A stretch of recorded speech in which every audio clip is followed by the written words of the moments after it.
Hello everyone, Kurt Olfer here, and welcome back to another episode from Hope Federal Labs.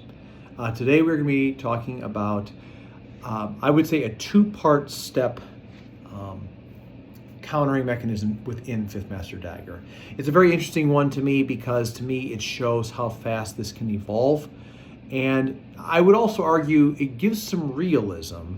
Not that the other ones aren't realistic whatsoever, but it gives some realism and some perspectives that you might experience or look to experience the potential of happening if this ever happened in real life.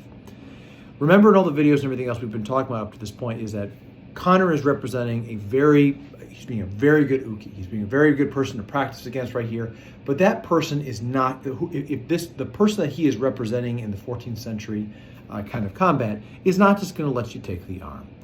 And I believe that this technique here today kind of shows a little bit about what I'm talking about here, about when you're dealing with somebody who's non-compliant and how that might look like to contend with. So with that being the case here, let's get into it. Okay. This is a very dynamic, it's also, I think I say this every Fifth Master video, that this was one of my favorites. This was one of my favorites. Fifth Master in general is it's a lot of fun to deal with, but the reality is it would be a really horrific time. Okay, and right now we were just talking about the Mandrito side here. As we train this in class, when people start doing the Sultani going into the guts, that's a very hard thing to contend with. That changes up all of this, and we'll be talking about that in other videos to come. But I digress. The big thing about this right here is we're talking about this next portion right here is essentially what I think here is, if I am caught in between of an action, what happens? And my left hand is tied up. So the image looks like this. Person's grabbed in onto me right here, and we're just going to make the shape. So dagger's up here. This is what we're seeing in the image. The problem with this is, how do we get there? Am I just going to go straight off of this into this kind of close concept right here? There's a possibility of that. I'm not going to say you're not. But the thing is, if this guy's arm is straight, so if his arm is straight, he's keeping me at a distance right here, he brings up the knife. This is very easy for him just to turn me with that. So you can just push right down because I have a distance. I have nothing I can really work off of this.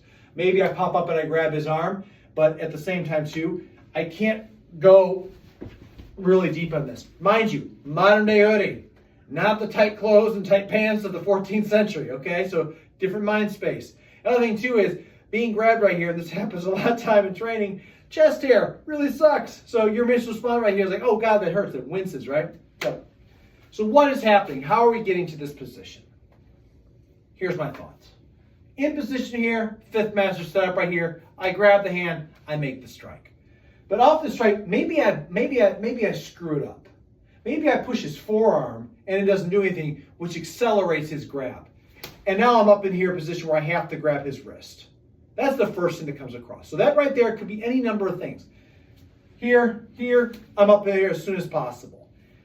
Because my shot, or maybe, why do I bungle it up? As soon as I come right here and I grab it, he accelerates and I have to go up here immediately. Somehow, some way, this is the first thing. I disagree. I do not think for a second here, I'm not going, let me grab in here like this and completely let go of everything. Because if that's the case, why even bother? If I'm going right here, why would he even bother holding on to me? I'm like here, his arm is, as soon as I go for his leg, he's just going to grab the back of my head. So what I think is happening here is there's some kind of disruption in the combat. The grab is in here. I come up with this right here. Maybe he's savvy. Maybe he's seen this before. Remember, this is Armazzari. Fiore's not the Santa Claus of this thing. He is in an entire tradition of this. So he is not the only one that knows about these things. So if we're talking about that back and forth, as soon as I come in with this, he pops up the arm. I'm going to shoot across here. Now, I'm not worried about being pushed by the elbow because the reality is there's nothing for him to push. So if he pushes forward with his hands to try to stab me with this, we are kind of in a deadlock situation. And he's younger and stronger than me, so I know he can. Let me just put it that way. So in this case right here, the only way he's going to be able to do anything to my right arm is he lets go and he gets rid of this right here. So he, in this case, is going to maybe trying to get his arm to get free of this. In that concept right there, if I stay here, all that happens is we do around each other right here until somebody breaks us up or someone trips and falls and I get a dagger in my throat here because weight's a horrible thing. So think of what happened with the third master. As he's trying to get free of this arm here, go 1, 2, go with this. I am utilizing his fight for his arm to get it back out as he pulls in to getting to the throat. To me, it is a very similar concept to that slingshot thing that we talked about in Third Master, where we talk about how we get to that throw position. But regardless, the big part that is very important about this is that as we start moving across into the body, I have to take operation. Here in position, so again, maybe I start off, maybe right here, I pop into place right here, he pops up, I shift up his hand. There is nothing right here that he can do as far as footwork is all possible right here. There's all sorts of things he may be able to do. Maybe he tries to kick me. But does he want to? He's giving up his grounding. I'm holding this. I am in the strongest and the longest position. I am in post longa essentially as I hold on to this as much as possible right here. His arm has not become extended yet, which if he tries to push down on this, he can because my arm is now retracted here. So I'm stopping it before it becomes in that powerful shot. Okay. So again, in position here, over top, hand is secured, and off of this, now it becomes a place of I want to then work into a different position. Could be one or two things. Again, a little closer. It could be that he's trying to free up his hand here because he realizes that's a tasty elbow. I want to shove that elbow right there, and as soon as he starts pulling with it, I'm going to go in to the throat. It can also be that right off this right here, he is caught off guard, completely shocked from this.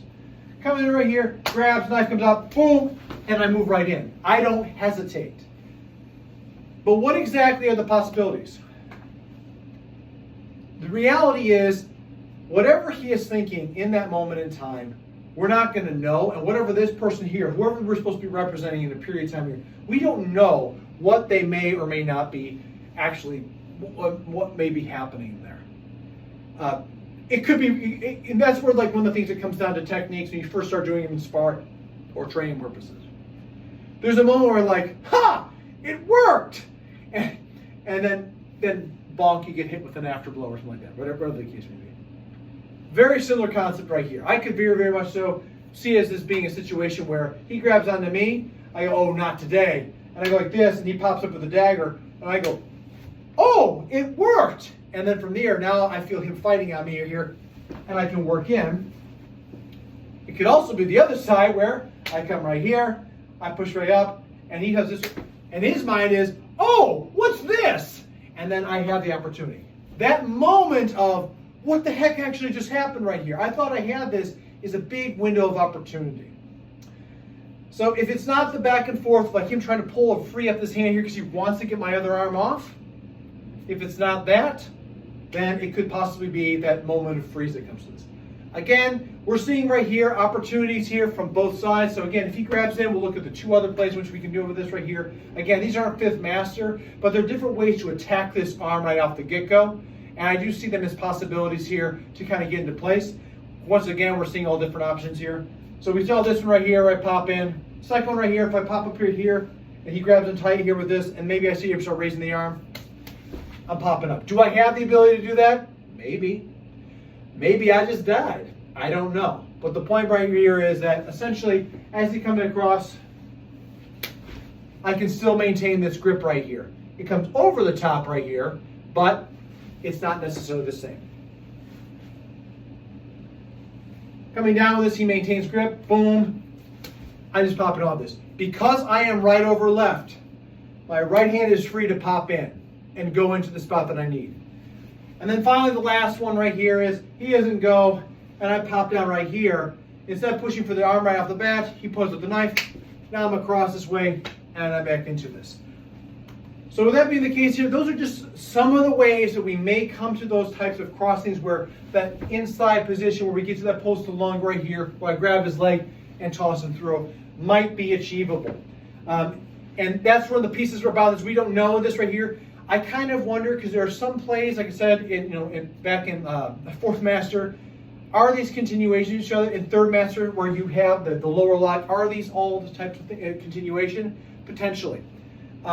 Fifth Master, I feel like, is one big jungle bungled mess of holy shit, we're gonna die. And each one of these things right here becomes something that is a bigger picture of a larger struggle. So that's what we got here as far as this next one right here. It's, again, as always, it's one of my favorite ones I got here, and that kicks into it.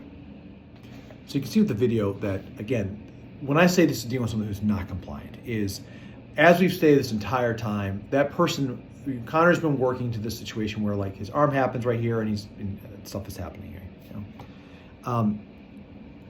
That's very compliant. And I believe the first set of plays in which we see here in the very beginning within this Fifth Master play is it's lessons about how you attack the arm. This lesson, I believe, this play right here is a lesson about once you attack the arm, this is reality.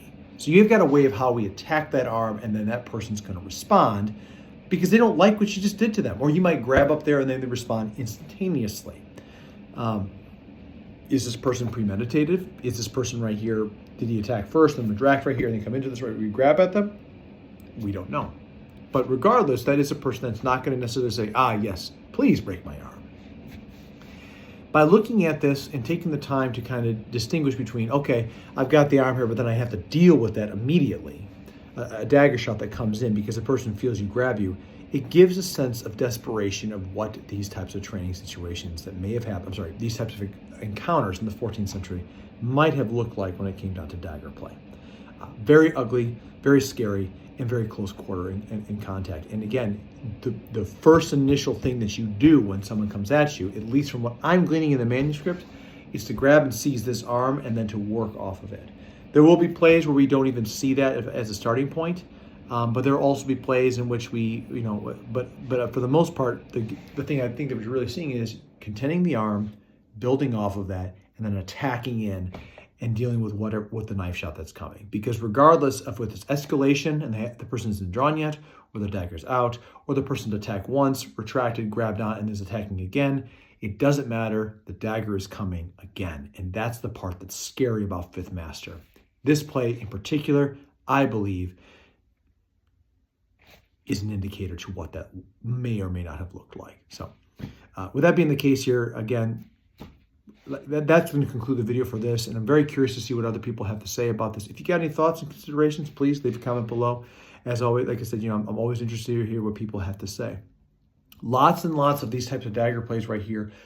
When we talk about working against somebody's arm, it almost looks like a form of kung fu or qigong. I've also been told it looks kind of similar to tai chi. And it's interesting to hear those things. I have no experience in that. And that's not an attack there. I want people to know, I'm not going to sit there and it's yes, it's just like this right here. I don't know. But it's very cool to hear other practitioners in the world that have seen this and say, yeah, it's the same thing. It's similar motions right here. And that kind of collection across platforms as far as how you attack the arm. As always, there's only so many ways in which you can do certain things. But I find it very interesting that you see that kind of similarity right here building across. And that just kind of, I think it's cool because it universally shows how continual human is. And that to me is quite a powerful thing, especially when it comes down to manipulation in combat and whatnot. So anyway, that's going to do it for this video here. Thank you so much for tuning in. If you got experience with this, with an arm or another martial arts, leave a comment below. We'd love to hear your thoughts out there. Thank you for subscribing to the channel. Help me grow it throughout to 2024, trying to go even further with this. And as always, everybody, please stay safe out there, train well, and fight on. I will see you all soon.